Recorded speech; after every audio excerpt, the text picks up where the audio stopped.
Have you ever just had that thought where you're like, man, if I could just stop being this way or doing this thing, then I would be so much better off, but I just can't because my brain just does this thing and it's just so annoying.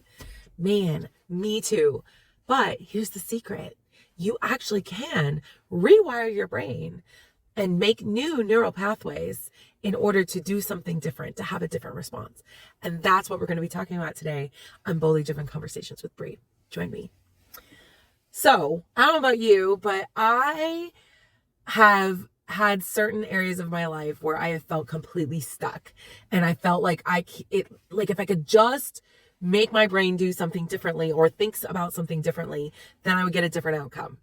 And specifically about like perfectionism, and people pleasing, which we talk about a lot, needing external approval, things like that. Like, maybe for you, it's being, avoidant or procrastinating. So all of these different things, there are actually ways for us to rewire our brain so that we can make it work for ourselves. So that's what we're going to be talking about. Because what we have to understand about the brain is that the brain is wired for safety, not for fulfillment or happiness. So our brain is going to keep us in the same patterns for survival rather than a pattern for happiness. So even when we actually want to do something different, like if we have a pattern of behavior, our brain is still going to send us the same signals through the same pathways, so that we're going to do the same actions over and over rather than the new action that we actually want to do. Because our brain wants survival, our brain wants safety, and known always feels safer than unknown, even if the known thing no longer serves you. And this is something that I have been doing for the last probably 18 months. I have been trying to rewire my brain in certain areas of my life. And so people don't really know how to do this. And it's really important life skill, I feel like, that we need to learn. And so I want to share with you for some of the top things that we would want to rewire, how to actually rewire.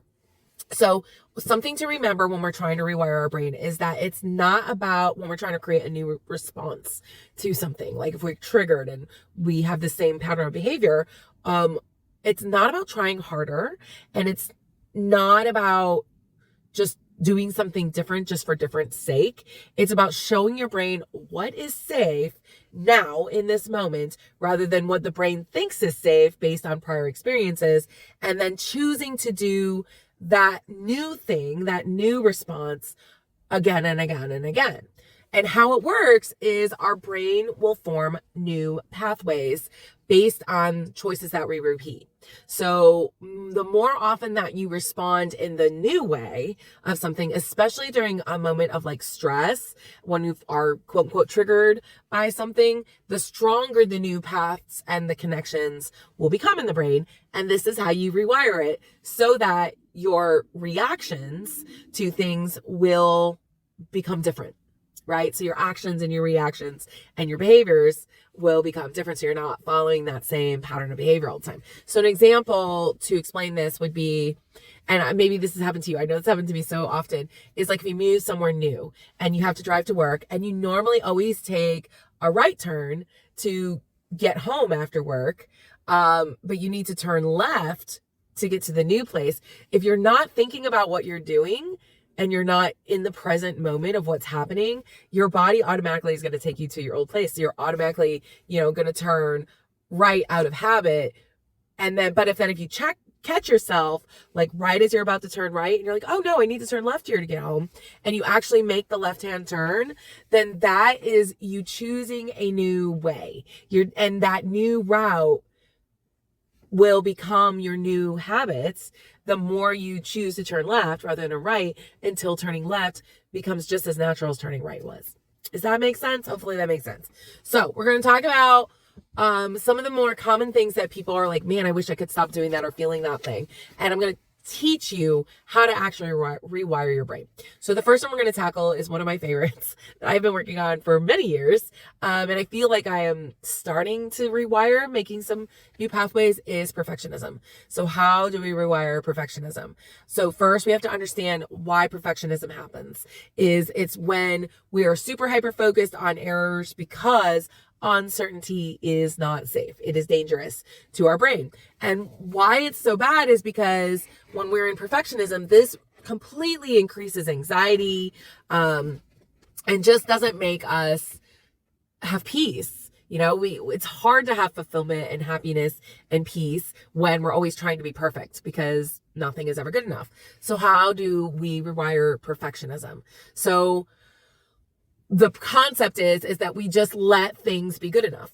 We just let it be good enough. And this will reduce that overactivity that happens in the brain for error detection, because that's what perfectionism does, is it's always looking for errors in what we're doing, saying, being, etc. So the brain's error detection system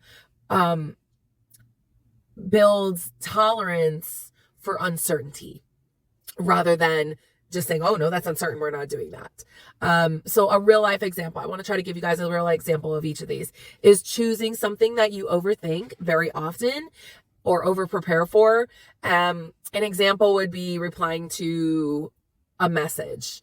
Okay, so you need to reply to a text message, or you need to reply to a message that somebody left for you. And so you will set a time limit. Here's like a practical thing you could do, is you're going to set a time limit to think about how you're going to reply to the message.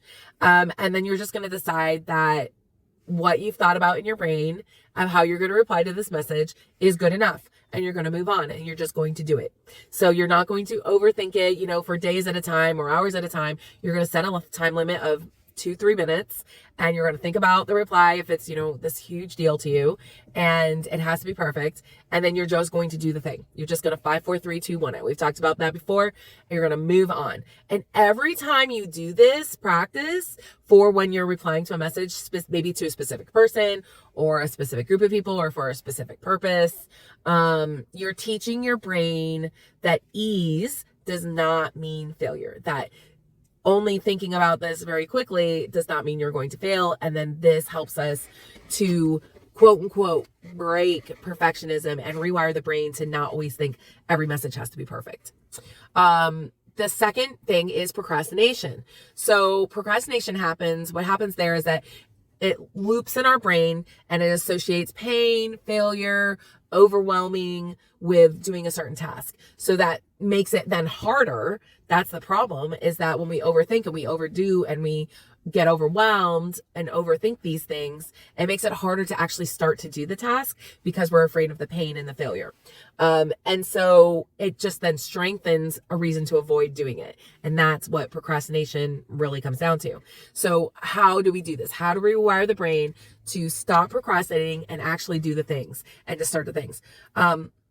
And the first tip is you have to start before you're ready, before you feel ready. And that is super scary. But every time that you do this, when you start to do something before you feel ready to do it, it engages your brain's action initiation network.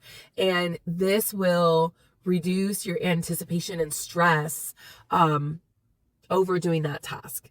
And so a real life example of this would be like breaking down tasks that you have to do that maybe bring you anxiety and that you like to procrastinate for whatever reason into ridiculously small steps.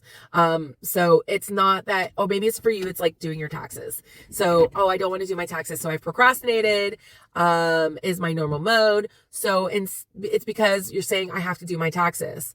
It's not just do your taxes. It's breaking it into ridiculously small steps. So for example, it would be, I'm going to open my laptop. Okay, I can do that. You open your laptop. I'm going to go to the website. Okay, I can go to the website.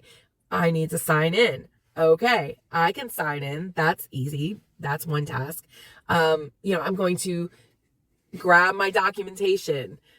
Okay, that's where it gets more difficult. Okay, how can we break that down? We can break down gathering information. Our gathering is we make a list of all the places we need. Okay, now we might get stuck on that step. So what do we need to do? We need to not be in perfectionism, right? We just need to do the thing. So And use a timer for this, like maybe like a 10-minute timer where you're just like, I'm not going to procrastinate this. I'm going to take 10 minutes and I'm going to follow all those steps within that 10-minute timer. And this will shift the brain from that avoidance into motion. It's very helpful. You're literally rewiring your brain to say, I don't want to do the thing. I can't do the thing. The thing is scary, to break it down into actual super small steps. And then you get this momentum of, oh yeah, I can do that. I can open the laptop. That's not a big deal. And then once you get the momentum going, oftentimes you can keep moving in motion and kind of feel some momentum there. The next one we're going to talk about is people pleasing, how to rewire people pleasing. So with people pleasing, what's happening in the brain there is that our brain believes that being liked keeps us safe. Okay. And that boundaries that we put in are risky and put us at risk. So, the reason this is a problem is because it weakens our self-identity and we don't tend to then voice our own needs. I talk a lot about people pleasing, so you guys know that. So how do we rewire our brain from people pleasing? We've talked about this a lot. Is every time we say no without guilt, like we just decide, I'm going to say no and I'm not going to feel guilty about it. This reinforces the neural circuits in our brain to actually assert themselves, and for self-directing decisions. So that like a real life example of this would be, before I say yes to something that I normally would automatically say yes to because of people pleasing or because it's a behavior that I've had before, I've said yes to, I oftentimes would say, let me get back to you, especially if it was a person and somebody asked me to do something. What I started doing is I would be like, let me get back to you about that, or let me think about that. And what that does is it buys you time. It buys you time so that you're not automatically saying yes. And then during that time period, what I'm going to ask myself is, if I say yes to this, what am I actually saying no to? So, because that's what's happening, is that when we say yes, yes, yes, that's how we get into burnout. But really it's, if I'm saying yes to this thing that they're asking me to do, and I want to say yes because I want to people please, I want to be seen, liked, whatever, that means I'm actually saying no to something else. And this reconnects the needs to our brain so that the brain knows that we come first, because we have to take care of ourselves first before we can take care of other people. And so it helps the brain understand when we stop and we ask, what am I having to say no to when I'm saying yes to this thing? What am I saying no to myself, for myself? And this helps our brain to understand that we have to take care of ourselves first. Okay, so the next one is stress, like just stress in general. How do we rewire the brain from stress? So stress, it just kind of lingers in our nervous system, right? And it keeps us stuck on high alert, even after like a stressor is gone. So our body tenses, our mind will race, and our baseline of where we're at keeps us on the edge, right? So we're always like looking for the next problem. So how do we rewire our brain from being in that high stress mode? Is slow breathing. Slow breathing helps activate the parasympathetic our parasympathetic nervous system. And this, by doing really slow measured breathing, it calms the stress response signals into safety in our brain. So we've talked about this a lot. An example of this would be like box breathing, which is you inhale and you hold it for 4 seconds, and then you exhale for 4 seconds, and then you inhale for 4 seconds and hold, and you exhale. So it's like you're making a shape of a box with your breathing. Okay. And then the next one, I don't know where we're on. Are we on 4 or 5? The next one would be overwhelm. Whenever you feel overwhelmed and you feel like your brain is overwhelmed, how do we rewire the brain from overwhelm into just normal, like being able to function normally? So when we're in overwhelm, what's happening in our brain is our brain just decides to do too much, and we get mental fatigue. So we're not able to complete any task. We completely start, and then we start something else, and then we start something else, and nothing actually gets finished, and we don't follow through. So, and what happens, the problem with this is that it gets really difficult to think clearly over time, because we're starting. We have too many things. We're juggling too many things. We're throwing too many things up in the air, trying to catch them. And we just can't think clearly. And we're making poor decisions when we're in overwhelm. So when we feel overwhelmed by a bunch of tasks and things that we're trying to do, the best thing to do is to focus on one task until it's completed. So the reason why this helps is that it reduces the cognitive overload that we've put ourselves in, and it helps strengthens our brain's ability to prioritize what actually is important, what we actually need to address. So practical way to do this is to narrow the focus to 3 tasks a day. So if you feel overwhelmed by something, you feel overwhelmed by all the tasks you have to do, narrow your list down to 3 tasks a day. Literally physically write them down and choose the most doable, not the most urgent. Choose the thing that's like the easiest thing to do, and then set a 20-minute timer and commit to doing just that one task. What is the easiest thing on your task list of 3 things? That's all you're going to do. And commit to doing that first easiest one first, and set a 20-minute timer to do it. And when you do this, you're telling your brain, okay, we have 20 minutes to do this easy task.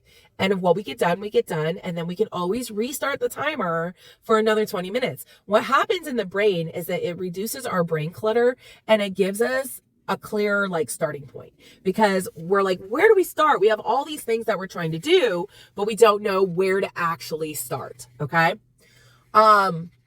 The next issue, if we're like, man, I really want to rewire my brain from always wanting control. Control is a big thing. That's one of the ones that I have been working on for the last 18 months or so, is always wanting to be in control. And the reason what happens in our brain when we are seeking control is that the brain sees any unpredictability as a threat. So we feel insecure, and the brain then tries to eliminate that insecurity, that terror, that threat that we feel. And so it's constantly on a state of alert. And what the problem with this is that it ends up draining our mental and emotional energy. So this is how we burn out. Okay. So what we want to do instead of controlling is to let go of what we can't control. Right. So this helps calm the brain's threat response system. And this helps create internal safety within our bodies, within our minds. And so what I will tell people is a way you can help rewire your brain from control into letting go is writing 3 columns. The first column is what I can control. Okay. Things that we actually can control about ourselves, right? Maybe not necessarily about a situation, but about ourselves. And then the second column is what can I influence? So these are situations or people that we can influence in our life. And then the third column is what I can't control, right? We can't control other people's decisions. We can't control other various variables that we literally aren't able to make a decision on or whatever. So what we're going to do then, after we have those 3 columns and we see the things written out when we're in a situation of what we can control, what we can influence, and what we can't control in this situation, is we're going to then take one small action from what we can control. So oftentimes the things we can control, we'll find out, are literally ourselves. That's the only thing we really truly can control in any situation. So we're going to take one small action from the what I can control list, and we're going to let that one task ground our nervous system, because we need control, right? So once we have control of that one small thing for ourselves, then we can do another thing from the I can control, and then another, and then another. And then what that does is it helps us ground ourselves so that we're not out of control. Right? I think we might be on 5 or 6. So the 5th one of how we can rewire our brain area is about self-doubt. This is one that I have really struggled with. And I am actively working on rewiring for myself. So self-doubt is where our brain relies on other people for assurance instead of trusting ourselves. The problem with this is that it weakens our confidence. And when our confidence is weakened, we're not able to live out our purpose a lot of times, because sometimes living out our purpose requires us to be very brave and courageous. And we need confidence in order to be able to attain those things and to move into those things. So what we want then is to be able to make decisions without seeking reassurance from other people. And then this allows us to strengthen that internal confidence in ourselves and reduce the need for external validation from other people. And this is where we like people pleasing and external validation, all of that. We talk about that a lot. And that's something that I've really been working on in the last like 18 to 24 months for myself, the last 2 years. So how we do this is we just decide to not look back. We just decide we're not going to look back. We're not going to, look at what other people think or say about us. And how we start doing this, how we get ourselves into a place where we can actually begin doing this is we take one thing a day, just one thing a day, whether it's something that we wear, something we eat, a word that we use in an email, and we just make the choice without checking with others to make sure that that thing is okay, even though we're like, oh, I want to check and make sure this is okay. Does this look okay? You know, we just decide we're not going to check with anybody. And then that is training our brain to tell it that it is actually capable of making decisions. And we start small. And then as we grow more confident, then we can, our brain will be more confident. We're literally rewiring our brain to believe that we are capable. And then we have less self-doubt. Next one is a really big one. And this is one, again, I'm actively working on rewiring my brain. And it's so hard. We've talked about Enneagram and Enneagram 3 Wing 2, and it's failure, the fear of failure. This is one that I'm literally right in the muck of and trying to rewire my brain. The fear of failure is where our brain is constantly trying to predict that worst case scenario. And then we end up, and it wants to pull away from uncertainty. So the problem with this is that when we have a fear of failure, we aren't able to grow and change and evolve in ways that we need to be able to do the things that we need to do, that we're called to do, and risk. And each time that we take a risk without knowing the outcome, this rewires our brain and the brain's prediction patterns that it has, and it helps us increase tolerance for uncertainty. And this one is hard, y'all. This one is so hard. But the way we do this is that we test something that we want to be perfect with a test version. So the brain updates that fear map that we've kind of written for it by not waiting to do the thing and just doing the thing, even though the fear is telling us that we're going to fail. And we make this test version of whatever we're doing, and then we share it with someone that we really, really trust. So maybe it's like a newsletter. I have a newsletter. I don't know if you guys know that. I do a newsletter every week that comes out. You can sign up for it at BriannaLGeorge.com, and I really expand on a lot of the things that I talk about here. I really expand on it, even though this video is really long. I'm sorry, guys. But I really expand on what I'm talking about here, and I use a lot of like really real life examples and share stories, and I think it's great. So sign up for my newsletter if you're not signed up yet. But when I first started my newsletter, this is how I did it. Is I was so afraid that I was going to mess up my newsletter. So what I would do is, instead of feeling like I was going to fail over my newsletter, I went and I shared like the draft of the first newsletter with someone that I really trusted and felt had a lot of value to bring to the area of expertise of things I was talking about. And I kind of did like a test run of, does this look good? You know? And I just really trusted their input. And that helped me to feel like I wasn't going to fail. And so if you feel like you are in that fear of failure, before you do the thing, do a test run. Do a test run on something. Maybe it's, something you're going to wear, or a presentation that you have to make at work. Do a test run of the presentation with someone you really trust and see what their feedback is. And if that will help you get over that hump of doing something maybe a little riskier by doing that test run, something that you feel like you're going to fail at. I think those are the ones I want to talk about today because I'm running out of time. But I think the question a lot of people ask when we're talking about rewiring our brain is like, oh, Brianna, you're talking about doing this over 18 months and you're still struggling on some of these things. I think that there are some key things that we can do to do faster. Like, to do it faster is working in 90-minute blocks and then resting. So when you're working on these things, when you're trying to actively rewire your brain to have certain different responses to things, things is working in 90-minute blocks. So we work on the thing and then we rest and we don't think about working on that thing again. Prioritize our sleep and our rest in general. And this is how new neural pathways lock in, okay? When we have done the thing, especially in a very high stress moment, and we've done the new thing, and then we rest. We prioritize our sleep. We prioritize our own recovery. This helps us to lock in what we've learned. Moving our body really helps boost our brain growth, even when we are adults and feel like we're losing brain ground. This helps us just, again, lock things in and keep our brain active in healthy ways. We've talked about before visualizing. So visualize yourself doing these practices. Give yourself like a scenario. Oh, my boss wants me to give this presentation and I am terrified that I'm going to fail. Visualize yourself doing the presentation in the way that you want to do it. And visualize yourself winning, not failing. That is really going to help you. So here is your challenge. Your bold challenge today is, I want to ask you a question, really.